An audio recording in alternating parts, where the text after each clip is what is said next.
Hello বন্ধুরা, কেমন আছো? আশা করি ভালো আছো, সুস্থ আছো। আমি অপরাজিতা। আজকে তোমাদের সাথে নতুন একটা রেসিপি নিয়ে চলে এলাম। আজকে বানাবো চিঁড়ের পোলাও। তার জন্য দেখো, চিঁড়েটাকে পরিষ্কার করে ধুয়ে পরিষ্কার করে এখানে ঝুরঝুরে করে রেখে দিয়েছি। আর এখানে সবজি হিসেবে নিয়ে নিয়েছি গাজর, পেঁয়াজ, কাঁচা লঙ্কা আর ক্যাপসিকাম। এখানে আলুগুলোও টুকরো টুকরো করে কেটে রেখেছি ধুয়ে পরিষ্কার করে। আর এখানে নিয়ে নিয়েছি কাজু কিশমিশ। চলো এবার রান্নাটা শুরু করা যাক। এখানে আমি কড়াইটা নিয়ে নিয়েছি, নিয়ে এখানে গ্যাসটাকে অন করে নিচ্ছি। গ্যাসটা অন করেই আমি এখানে দিয়ে দেব পরিমাণ মতো ঘি।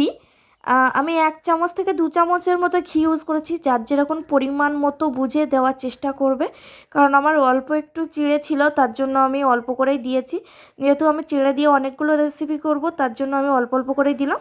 তারপর 2টো শুকনো লঙ্কা এখানে মাঝখান দিয়ে ফেড়ে দিয়ে দিলাম। এখানে দেওয়ার পরে এখানে আমি দিয়ে দিচ্ছি সবজিগুলো, কেটে রাখা সবজিগুলোকে এখানে দিয়ে ভালোভাবে একটু নাড়াচাড়া করে নেব 10 থেকে 15 মিনিটের মতো।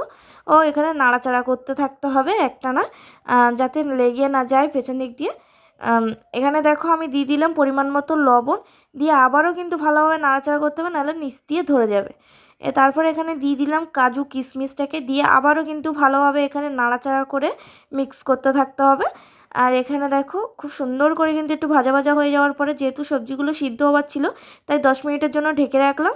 10 মিনিট পরে ঢাকনা খুলে এখানে আমি দিয়ে দিলাম হলুদের গুঁড়ো, দিয়ে আবার একটু নাড়াচাড়া করে নিলাম। একটু হালকা কালারের জন্যই কিন্তু দিয়েছি, তোমরা চাইলে হলুদটা না দিতেও পারো।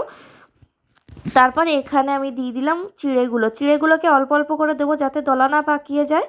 তারপরে পুরোটা একেবারে ঢেলে দিলাম। যেহেতু অল্প ছিল, দুবারেই দিলেই হয়ে যাচ্ছে। তোমাদের যদি বেশি পরিমাণে থাকে তাহলে তোমরা এক এক করে দিও। একেবারে ঢেলে দিলে কিন্তু দলা পাকিয়ে যাবে, যেহেতু চিড়েটা আগে থেকে ভিজিয়ে রাখা হয়েছিল তার জন্য। এবার সবগুলোকে ভালোভাবে একসাথে মিক্স করে নিচ্ছি। উপর দিয়ে কিন্তু একটু নামানোর সময় ঘি দিয়ে নেবে তোমরা, ওটা আমি দেখাতে ভুলে গেছিলাম, তাই আমি বলে দিলাম। আর এখানে দিয়ে দিলাম গোলমরিচের গুঁড়ো, জিরে গুঁড়ো আর সামান্য স্বাদ অনুযায়ী চিনি। তোমরা চাইলে কিন্তু চিনিটা পরিমাণটা কম বেশি করতেও পারো। আমি এখানে মিডিয়াম রেখেছি, কারণ আমার অতিরিক্ত মিষ্টি ভালো লাগে না, তার জন্য একটু ঝাল ঝাল মিষ্টি মিষ্টি নোনতা নোনতা কিন্তু ভালো লাগবে।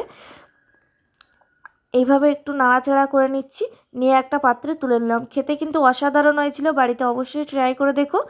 আর আজকে ভিডিওটা এই অবধি, টাটা বাই বাই। আর একটা রেসিপি চলে আসছে চিড়ের,